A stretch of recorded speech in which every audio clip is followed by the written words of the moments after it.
Good afternoon, everyone. Could you hear our amen in there? We just said a little loud prayer as a team. In this Holy Week, President Trump and the First Lady are joining in prayer with Christians celebrating the resurrection of our Lord and Savior, Jesus Christ. On Wednesday, the President will host an Easter lunch in the East Room with faith leaders across the country to celebrate Holy Week. With respect to the ongoing major combat operations in Iran, Operation Epic Fury is moving ahead successfully and according to plan. With each passing day, the United States military is increasing its advantage over the terrorist Iranian regime. More than 11,000 enemy targets have been struck to date, each strike further crippling the regime's offensive and defensive capabilities and creating more leverage for the United States and our allies. Compared to the start of the operation, Iran's ballistic missile and drone attacks are down by roughly 90%. The United States is also decimating the Iranian regime's navy. We have destroyed more than 150 of their naval vessels so far, including 92% of their largest vessels. The Iranian Navy has no vessels operating in major regional waterways and no ability to project naval power, which is why they've been assessed as combat ineffective. Our military continues to obliterate Iran's defense industrial base, with nearly 70% of their missile, drone, and naval production facilities and shipyards damaged or destroyed thus far, significantly reducing their ability to pose future threats in the region. U.S. and Israeli joint forces control the skies and have asserted air dominance over Iran, completing more than 11,000 successful combat flights thus far. The trend remains clear. The United States is conducting more intense, targeted strikes with devastating combat power with each passing day to destroy the threat posed by the Iranian terrorist regime, as President Trump sought out to do a month ago. It's no surprise that we are seeing the remaining elements of the regime become increasingly eager to end the destruction and come to the negotiating table while they still can. Despite all of the public posturing you hear from the regime and false reporting, talks are continuing and going well. What is said publicly is, of course, much different than what's being communicated to us privately. As a result, President Trump issued a 10-day pause to postpone planned strikes on Iranian power plants and energy infrastructure. This remains a truly once-in-a-generation opportunity for the regime to make a good deal with the United States, permanently abandon their nuclear ambitions, and stop acting as the world's leading state sponsor of terrorism. If the Iranians reject this golden opportunity, the greatest military in the history of the world continues to stand by to provide President Trump with every option available to ensure this regime continues to pay a grave price. One way or another, Iran will no longer have the credible ability to threaten the United States or our allies, which is, of course, the overall objective and mission the president set out when he launched Operation Epic Fury. Unfortunately, even as President Trump is working hard every single day to protect the United States from foreign enemies, Democrats on Capitol Hill have failed to do the same here at home by keeping the Department of Homeland Security unfunded. Over the past 6 weeks, Democrats in Congress have pushed our air travel system to its breaking point and inflicted massive pain on Americans with their reckless political games. 500 TSA officers quit their jobs. Thousands more were calling out sick at record rates due to the lack of pay. This resulted in security wait times exceeding 3 hours at major airports across the country, creating nightmares for millions of Americans. Overall morale among TSA staff plummeted as well, all of this creating an unacceptable heightened security risk. Because of the Democrats' unwillingness to do their basic job of funding DHS, President Trump determined that these circumstances constituted an emergency, compromising American security. That's why last week he accordingly signed a presidential memorandum directing the Secretary of Homeland Security to work with the Director of the Office of Management and Budget here at the White House to use those funds with a reasonable and logical nexus to TSA operations to provide TSA employees with the compensation and benefits that would have accrued to them but for the Democrat-led DHS shutdown. This bold and necessary action by President Trump will ensure our TSA workers receive their hard-earned paychecks. It should not have come to this point, but President Trump will always do what's right by the American people, and he found a way to do that to get TSA paid. Ensuring that these federal workers who perform critical public safety responsibilities can feed their families, pay their rent, and show up to work is something the president was honored to do. But this moment should be an eye-opening one for the American people. Let's be clear about what is happening. Democrat members of Congress are more than happy to put your safety at risk because they oppose the president's and his administration's efforts to enforce our nation's immigration law. Democrats refuse to fund ICE because they want millions and millions of illegal aliens to pour into the country just like they were under the Biden administration. They want murderers and rapists and thugs to remain in your communities rather than be removed by ICE and Border Patrol agents. The Democrats created this mess. They are the reason for long lines at airports and tens of thousands of employees going without pay. Once again, President Trump is cleaning up their mess because he cares more about the American people than destructive, petty, partisan politics. With that, I will take your questions today. Here in our new media seat, we have Wid Lyman. Thank you for being here, and why don't you kick us off? Thank you. Happy Easter. Thank you. You as well. Two questions for you. Thank you. There are some concerns the administration is starting to change its position on deportations, border enforcement, possibly asylum policies. What would you say to Americans that are somewhat concerned that the shift has happened? Sure. Well, while there has, of course, been a change in leadership at the Department of Homeland Security with former Senator, now Secretary Mullen, joining the president's cabinet, I can assure the American people there has not been a change in policy. It has always been the policy of this president and this administration to deport the worst of the worst illegal alien criminals from our communities. That's something I know Secretary Mullen remains wholeheartedly committed to doing. And it's something that is overwhelmingly popular with the American people. And it's something that is necessary to protect our homeland and to prevent deaths of Americans in our country. Just last week, Sheridan Gorman, a young woman in Chicago, was shot and killed on the street walking with her friends outside of her university by an illegal alien from Venezuela who had no right to be here in the first place. And it's despicable that Democrats are currently defunding the department that's responsible for removing illegal aliens like that.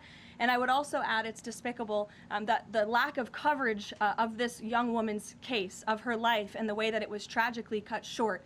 I saw a survey over the weekend that I'd like to bring to all of your attention. This is the media coverage of the case of Sheridan Gorman. You have ABC News has spent 1 minute and 19 seconds between 2 days when this case was first alerted. You have CBS 2 minutes and 1 second.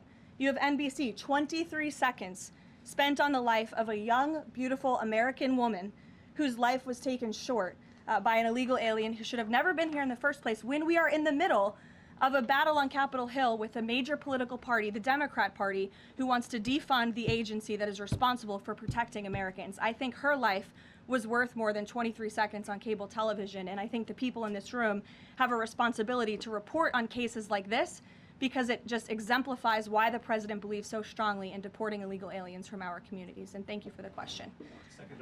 Dasha, go ahead. Karoline, I have two questions, one on Iran and one on DHS funding. On Iran, the president has said that the administration is talking to a new and more reasonable regime.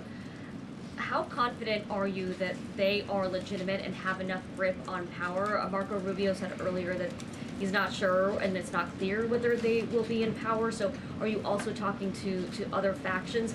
As the president is trying to make a deal, how do you ensure that you're making a deal with the people who can actually implement it? Well, that's part of the ongoing process that's taking place and the ongoing negotiations. Of course, anything that they say to us privately will be tested, and we will ensure that they are being held accountable to their word. And if they are not, the president has laid out the military consequences that the Iranian regime will see if they don't hold true to the words that we are hearing privately behind the scenes. When the president says more reasonable, again, these folks are appearing more reasonable behind the scenes privately in these conversations than perhaps some of the previous leaders who are now no longer on planet Earth because they lied to the United States and they strung us along in negotiations, and that was unacceptable to the president, which is why many of the previous leaders were killed. So again, this is another historic opportunity for Iran to do the right thing, to rid themselves of their nuclear ambitions and to come to a deal with this president and the administration. Or again, they will see the grave consequences of the United States Armed Forces, which they are continuing to see every day throughout this operation. On DHS, how long can the administration keep paying TSA without action from Congress? And not to be hyperbolic, but given the the airports were really the pain point that was pushing both sides to talk to each other. I mean, do you see a way for DHS to reopen? Is it possible that this keeps going through the midterms? Well, we certainly hope so. I mean, of course, the president just can't keep signing presidential memorandums and proclamations every time Congress fails to do its job, and every time Democrats are holding our entire country hostage, picking and choosing which programs and agencies they want to fund just because they don't like this administration's policies. That's not how it's supposed to work. They voted 7 times against funding DHS over partisan and political reasons. And so, again, the president has stepped in to do the right thing at this moment in time, but the president is also encouraging Congress to come back to Washington to permanently fix this problem and to fund and reopen the Department of Homeland Security entirely. Caroline. Stephen. Thank you, Caroline. 2 questions, one on TSA, one on Iran. On TSA, for ordinary Americans watching the briefing, how long until everything goes back to normal at airports after the president's action? And then on Iran, on the time frame, President Trump initially said about 4 weeks. Secretary of State Rubio on Friday reportedly said it might be another 2 to 4. Is 2 to 4 the current ballpark that the administration is thinking? With respect to the timeline, again, the President, Commander-in-Chief, the Pentagon has always stated 4 to 6 weeks estimated timeline for Operation Epic Fury. We're on day 30 today, so again, you do the math on how much longer the Pentagon needs to fully achieve the objectives of Operation Epic Fury, which I will reiterate: destroy the Iranian Navy, destroy their ballistic missiles, dismantle their missile and drone production infrastructure, significantly weaken their proxies throughout the course of this operation, and then, of course, preventing Iran from ever obtaining a nuclear weapon. To your first question, Stephen, about TSA and airports, nothing will be truly normal again until Democrats do the right thing to fund this agency fully.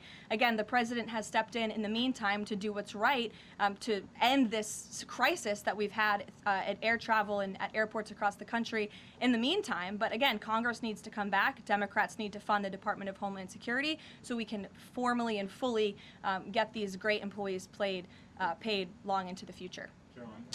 Jonathan. Thanks a lot, Caroline. 2 questions regarding the financial costs of the war. Back during the Persian Gulf War, 1990, 1991, Arab countries paid for the vast majority of the cost of the war. Kuwait, Saudi Arabia, the UAE. Who's paying for the cost of this war? Will those Arab countries step up to do just that? Well, I think it's something the president would be quite interested in calling them to do. I won't get ahead of him on that, but certainly it's an idea that I know that he has and something that I think you'll hear more from him on. And then secondly, the cost of diesel is averaging at $5.38 a gallon right now. What's the message from the Trump administration to truck drivers who are dealing with those high fuel costs right now? Again, we understand, we hear you, we see you. We are fully tracking this short-term fluctuation in oil and in diesel prices, and that's why the president and the administration have continually announced robust actions to provide stability in the global energy market. As you know, political risk insurance, one of those actions, allowing countries to purchase sanctioned oil just to increase the supply. In the meantime, we've worked to release 400 billion barrels of oil and refined products as well. We issued the 60-day Jones Act waiver. All of this has, with the goal of increasing supply to create stabilization in the market in the meantime. But the overall message, as we've repeatedly stated, is, again, these are short-term actions and short-term price fluctuations for the long-term benefit of ending the threat that Iran poses to the United States of America, our troops, and our allies in the region, and ensuring that this regime can no longer control the world's free flow of energy through the Strait of Hormuz, which is something the administration continues to tackle day by day as well. Jennifer. Just 2 questions. Which Jennifer? I'll go to both of them. Go ahead. So 2 questions. One on China and one on Iran. On China, ahead of the president's trip to Beijing, will there be a working level meeting with Secretary Bessent, Jameson Greer, et cetera, and when will that be? I do expect cabinet officials to travel to China ahead of time. I don't have a readout on their schedules for you, but this is something we typically do with international travel, as you know. So I'll talk to the Treasury Department and the cabinet myself, and we'll get you that answer. But we do expect them to move ahead of time. Okay, and thank you. And on Iran, if Iran is kind of cherry picking what tankers get to go through the strait now and contemplating big tolls on those tankers. Is that consistent, or how is that consistent really with the president's message about really wanting the strait to be fully open?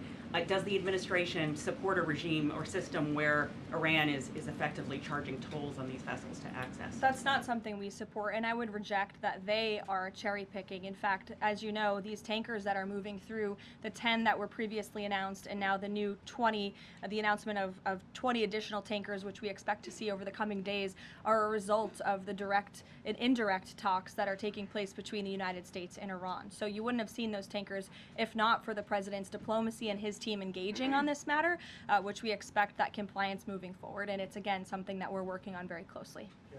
Caroline? Sure. And behind the tank in the back right there, you put up your hand very excitingly. Go ahead. Hannah from News Nation. Thank you. Thanks for taking my question. I have two for you real quick. There are reports that Republicans are weighing cuts to health care in order to make way for that $200 billion for the Pentagon and Operation Epic Fury. Is that a trade-off that President Trump supports? I've seen these reports. I haven't spoken to the president about it, nor have I heard this being discussed in any high-level meetings here at the White House. I don't want to weigh in definitively because I just haven't heard that being discussed here in the West Wing. And then secondly, I know President Trump says we're ahead of schedule in achieving his military objectives in Iran. He laid out that 4 to 6 week timetable for this conflict, and we're now within week 5. So how do you square kind of those two? Well, 4 to 6 weeks estimated timeline. Again, you just said we're on day 30 of the operation. I just provided you with some of the updates from the Pentagon directly in achieving the objectives, and the military has been enormously successful. I think we should all be very proud of our armed forces for what they have done over the past 30 days. The mission will continue until the objectives are achieved, and that 4 to 6 week timeline does remain right now. I don't have any updates for you on that. Yeah, like others, one on TSA, one on Iran. Sure. On Iran, I know it's tough to engage in hypotheticals, but I feel like this is one that you could engage in if the president does seek. Probably not, but We'll let's see. see. If the president does seek, or the United States seeks a ground war, does he intend to get congressional authorization of that march?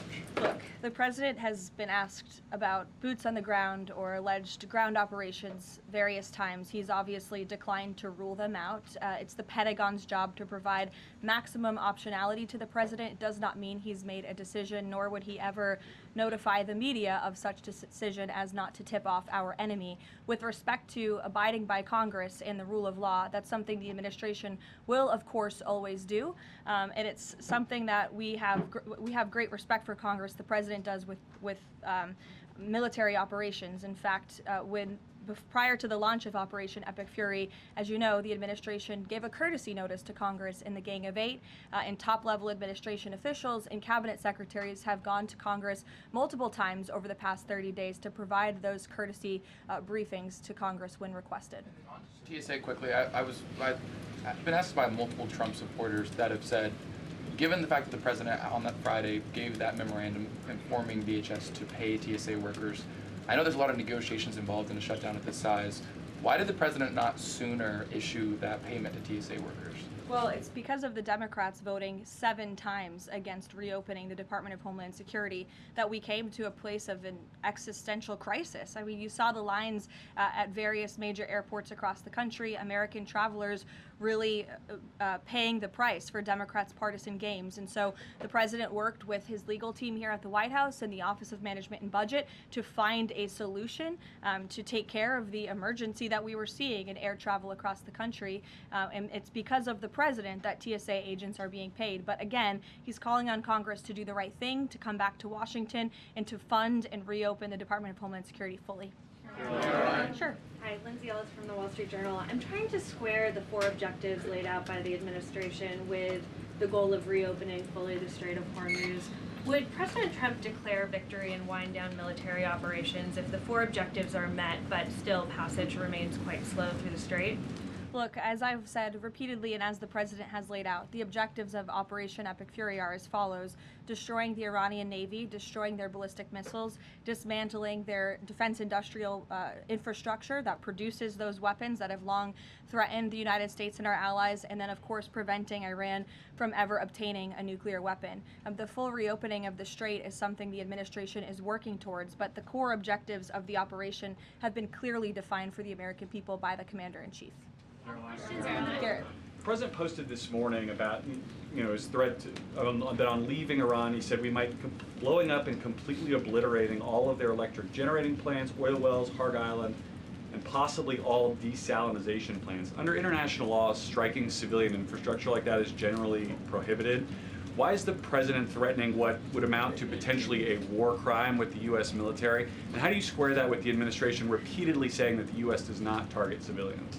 Look, the president has made it quite clear to the Iranian regime at this moment in time, as evidenced by the statement that you just read, that their best move is to make a deal, or else the United States Armed Forces has capabilities beyond their wildest imagination, and the president is not afraid to use them. That's not what I said, Garrett. And you're saying the word potential for a reason, because I'm sure some experts are telling you that in your ear to try to ask me that question. Of course, this administration and the United States Armed Forces will always act within the confines of the law. But with respect to achieving the full objectives of Operation Epic Fury, President Trump is going to move forward unabated, and he expects the Iranian regime to make a deal with the administration. To that end, which of those objectives would destroying a desalinization plant most help? Haley, go ahead. Thanks, Caroline. I want to follow up on Iran. When you're describing that the Iranians you're in contact with are being more reasonable this time around in discussions, what specifically are you hearing that is leading you to that conclusion, and how are you defining what's reasonable versus unreasonable in that regard? I'm not going to detail the private and sensitive conversations that are taking place between the United States and Iran right now. But generally speaking. Generally speaking, the president gave you the answer. What we're hearing from them is more reasonable. They have agreed to some of the points the United States laid out, as the president said last night aboard Air Force One. But again, as for the specifics, as these negotiations are ongoing, we're not going to broadcast them to the world unless the president chooses to do so, which he has the full right to do as the leader of the free world. On Cuba, the president threatened to tariff any country that would send oil to Cuba, but now the U.S. is letting this Russian tanker to Cuba. Is this a policy change, or is he willing to let more tankers into Cuba now? This is not a policy change. There has not been a formal change in sanction policy. As the president said last night, we allowed this ship to reach Cuba in order to provide humanitarian needs to the Cuban people. These decisions are being made on a case-by-case basis. And as the administration has said, Cuba's non-functional economy cannot be fixed unless they undergo dramatic political and leadership change. But there has been no formal change with respect to sanction policy. So you could expect more tankers to go to Cuba? Again, these decisions are being made on a case-by-case basis right now.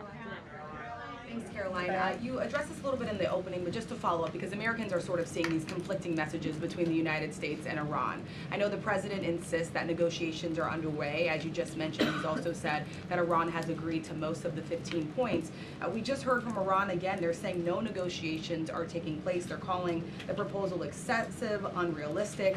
So how do you square that? How do you explain that discrepancy between the two? I think the American people are smart enough not to take the word of a terrorist regime that has chanted death to America for 47 years at their word. And I hope the journalists in this room are wise enough not to take an Iranian regime that has repeatedly lied about our country, about our values, about everyone in this room, frankly, for nearly 5 decades. So I think the American public are smart enough to understand that. And just to follow up on the objectives, you've laid them out, but I know the president has set a deadline for April 6th in just 1 week. What does the president need to see to not move forward with those strikes by April 6th? Well, I think he said it in his Truth Social post this morning. He wants to see a deal over the next 10 days. That timeline is waning, several days left, and we'll see. I won't get ahead of it. We'll see what happens in the end of the 10-day period. Caroline, thank you. One on Iran, one on the shutdown. The president continues to say the U.S. is in conversations with a more reasonable regime, but there are now hundreds of U.S. Special Operations Forces, including Navy SEALs and Army Rangers in the Middle East, as well as thousands of other troops already deployed. So is he trying to end or intensify the conflict? The president is focused on achieving the objectives of Operation Epic Fury.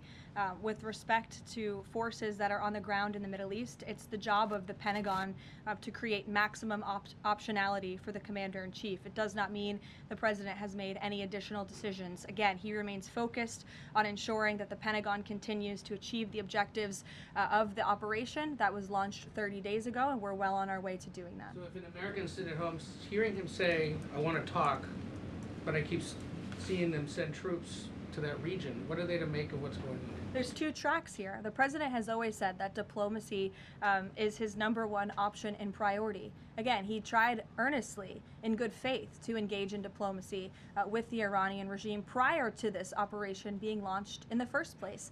He wanted to strike a deal, and he sent his top negotiators to do so. They spent extensive amount of time and effort trying to strike a deal, and unfortunately, the previous regime, again, many of those leaders no longer with us here on Earth because they faced the consequences of the United States military. So if there's ever a chance for a deal, again, the president is open to listening, but it does not deter him from focusing on the military objectives that he set out 30 days ago and that our military is continuing to achieve day by day. On the shutdown, he signed the national emergency order last Thursday, making sure TSA officers will be paid. There's still other civilian DHS employees, however, who are not being paid. Yes. Will he sign something similar to ensure they also get paid? Look, the president will always look into ways that we can make sure that the American people are being taken care of and doing what's right by the American people. But again, it's ridiculous that the president even has to go to the length of working with the legal team and the Office of Management and Budget to identify these funds. It is the job of Congress to fund these agencies. And Democrats in Congress have voted 7 times against funding the Department of Homeland Security. Congress should come back and they should get it done. The president, again, made the decision to prevent this existential crisis we were seeing at our nation's airports across the country that was only going to get worse, and that's why he wants Congress to do his job. Thank you, Caroline. Since you mentioned... I'll go to you as well. Okay, you're welcome. Since you mentioned Easter and prayers, I wanted to ask you about something the Pope said yesterday. So Pope Leo said yesterday, and I quote him, "God does not listen to the prayer of those who wage war." Can you comment on that? I think our nation was a nation founded 250 years ago almost on Judeo-Christian values, and we've seen presidents, we've seen the leaders of the Department of War, and we've seen our troops go to prayer during the most turbulent times in our nation's history. And I don't think there's anything wrong with our military leaders or with the president calling on the American people to pray for our service members and those who are serving our country overseas. In fact, I think it's a very noble thing to do. And if you talk to many service members, they will tell you they appreciate the prayers and support from the Commander-in-Chief and from his cabinet. Caroline, thank you.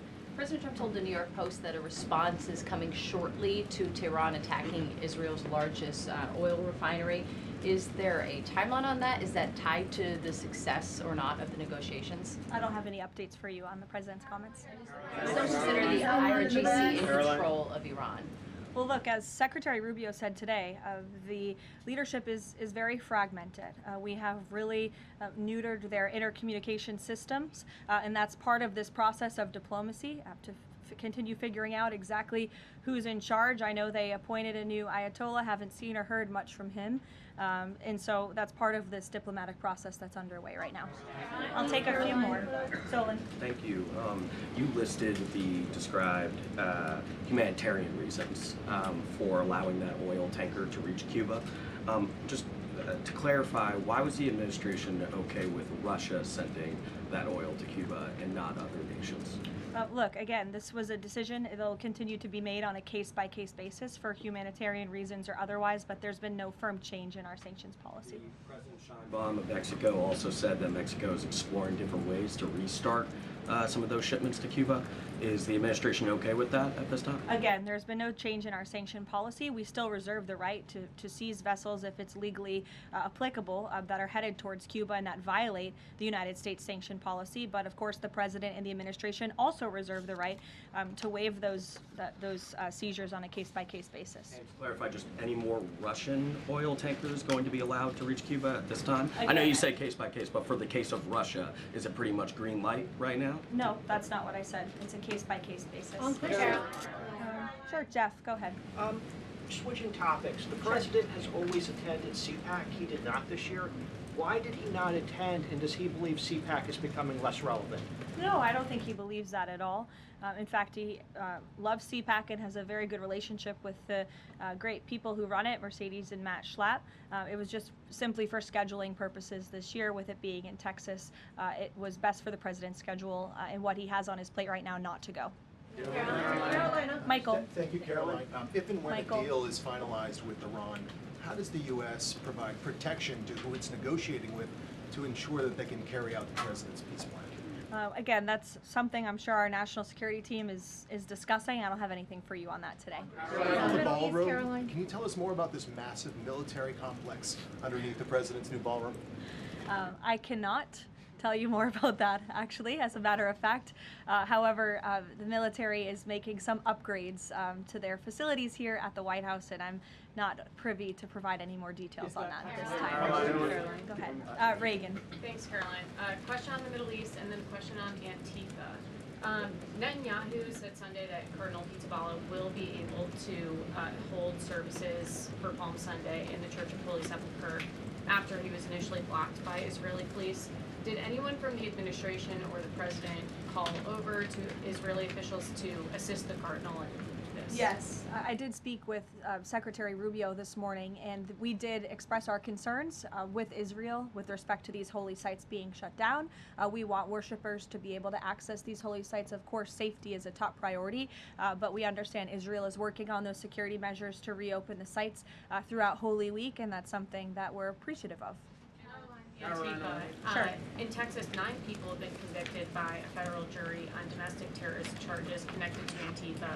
The White House has previously indicated that you guys are investigating Antifa, who's funding them, who's leading them.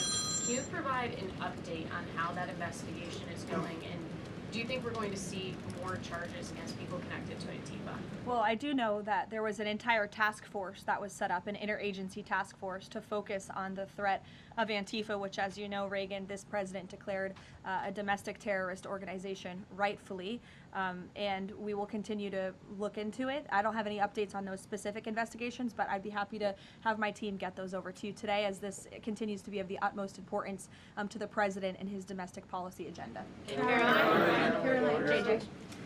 On one question on landmines, there's been some reporting that American-made landmines have been spotted on the ground in Iran. Did President Trump sign off on using U.S.-made landmines in Iran? I don't have any comment on that report today. Caroline, whether they're being used at all? I don't have any comment on that. Karen. Two on DHS. You said that the president is encouraging Congress to come back to D.C. You also Yes. said yourself. How has he done that? Has he told leadership that they should cancel recess and come back? He said it repeatedly. I think you recall. He said that he'll host a big Easter dinner here at the White House if Congress will come back and fight the Democrats on this issue, which we should do, because again, the Democrat Party is in the wrong here. They have voted 7 times against funding the Department of Homeland Security, which is completely egregious with everything we have going on in the world. And these brave men and women who serve DHS deserve to get their paychecks. The president wants to see that happen, and he wants Congress to come back to get it done. On the paychecks, Caroline.